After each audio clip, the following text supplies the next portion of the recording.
Now, in order to find out the actual flow rate of the garden hose, we're going to have to do a little bit of calculations to find the specifics of the scenario. So let's start out by modeling the scenario. Let's draw that cone.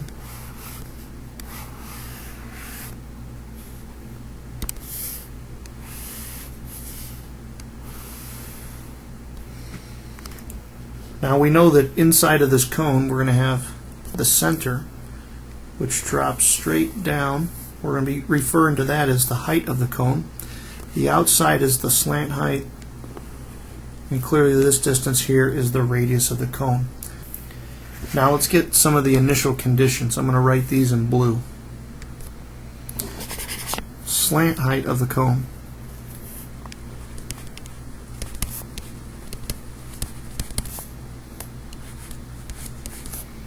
Was equal to 32 inches. And that the radius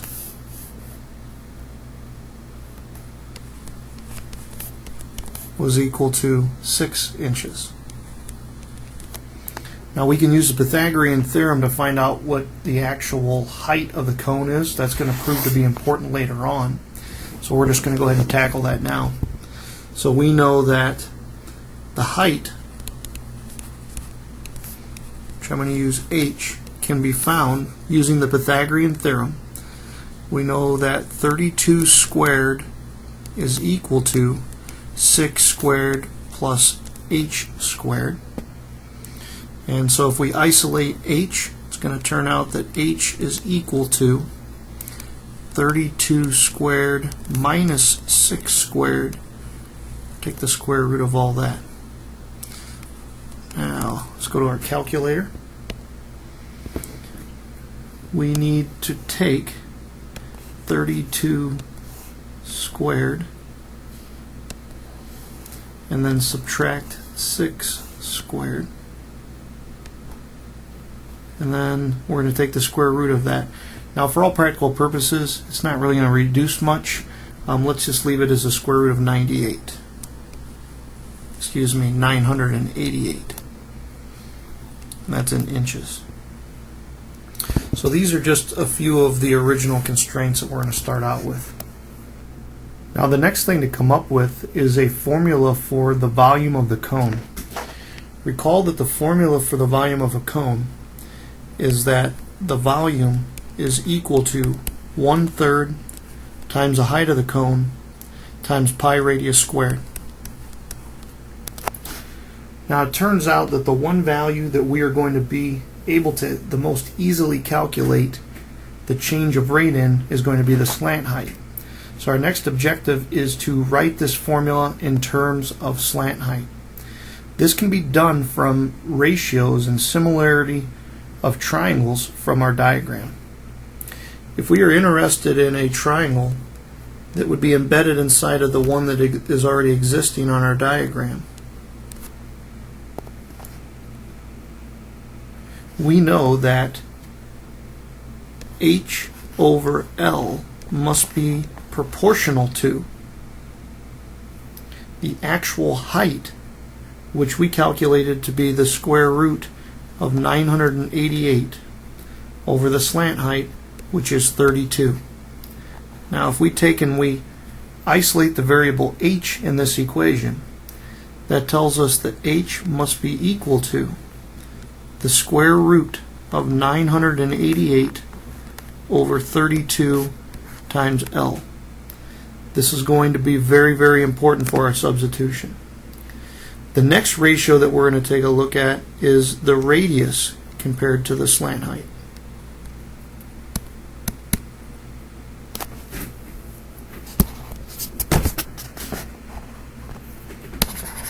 So if we look at our diagram for this one, what we have is that the radius is going to be 6 inches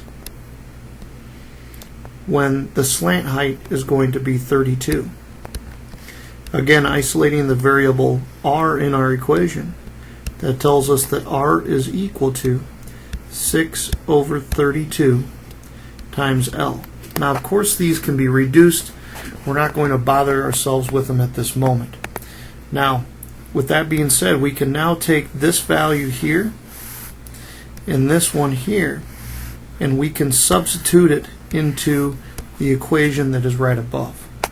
That gives us the equation that the volume is equal to 1/3 times the height, which is the square root of 988 over 32L, times pi, times the radius squared, and the radius is 6 over 32L quantity squared.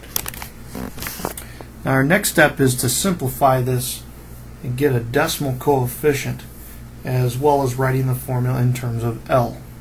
Let's continue right up over here towards the right.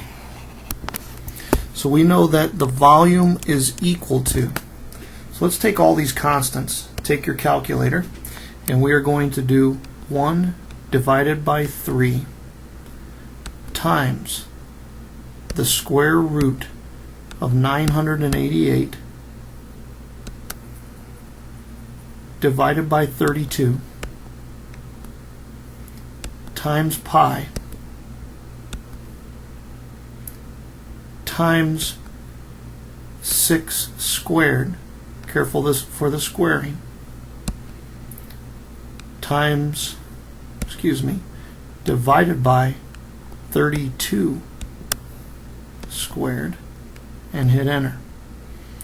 So 0.0362. 0.0362.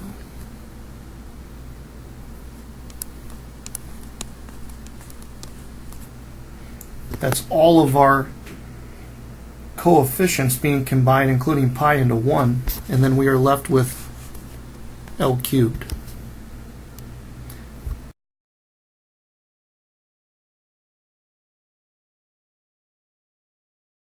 The next thing that we need to do is we need to use something called linear approximation. Now this technique is going to allow us to calculate the instantaneous change in the slant height with respect to time. Now we're going to evaluate it when L is approximately equal to 12. And the reason being is that's in between, or that's right in the middle of our sight gauge. So we can use essentially the slope of the secant line to approximate how fast the water is rising up the side of the cone. So that's going to be approximated, and ladies and gentlemen, this is just a slope formula right here. If you recall, we had two coordinates. At time 0, now it's time 0 from the caption in the video that we provided, it's 0, well, the height on the cone was 10 inches. And then we know that it took 19.5 seconds to travel up to a height of 14.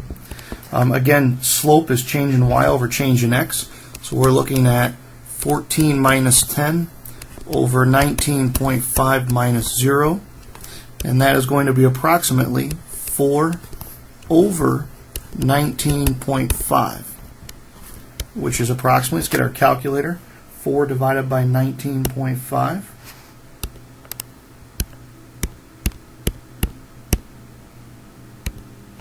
0.2051.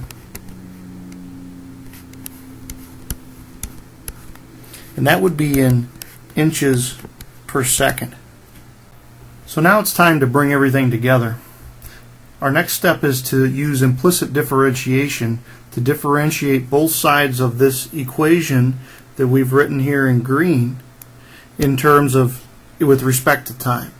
If we take the derivative of v, we end up with 1, but then again we have to multiply it times dv by dt, and that's equal to 0.0362. Now by the power rule, the 3 comes down in front, and then you multiply it times L to the n minus 1 power, which gives us L squared. And then again, because of implicit differentiation, we have to multiply it by dl by dt. Now, at this point, it becomes a substitution problem, essentially. We know what L is.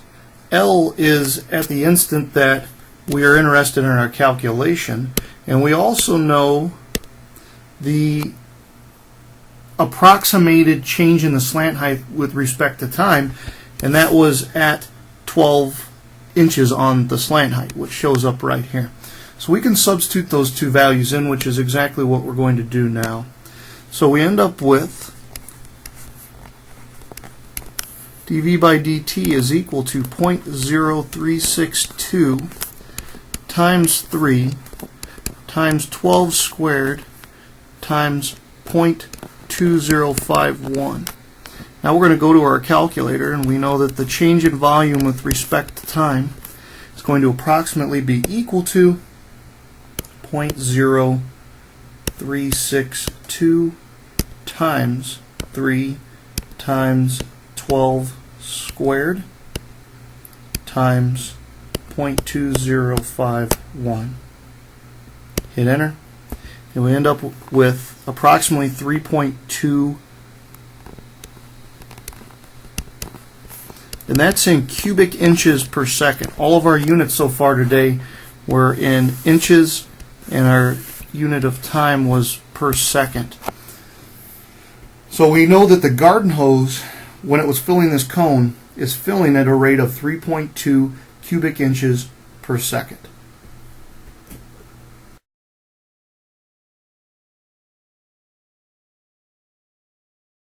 So the question that most people were probably asking themselves from the very beginning was, if I want to put the hose in this cone and just let it fill, how long would it take for the cone to get almost full? I don't want to walk back and the thing's overflown. I don't want to walk back and it's underfilled.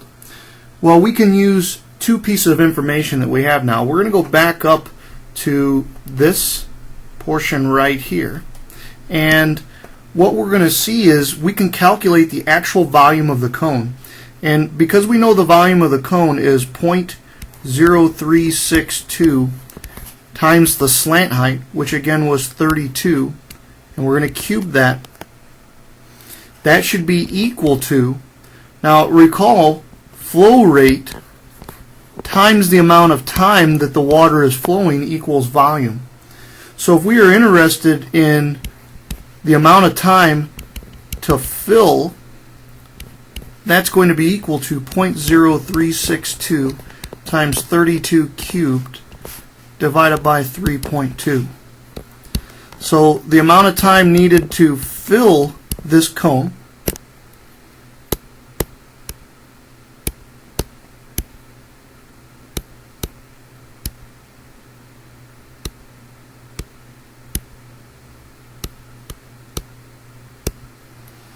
is going to be 371 seconds. Clearly there's 60 seconds in a minute, so we're just going to divide this number by 60, and that's going to give us, let's see, 371 divided by 60 is about 6.18. So we're looking at 6.18 minutes. That's probably the one that's going to make the most sense to us. So there you have it, ladies and gentlemen.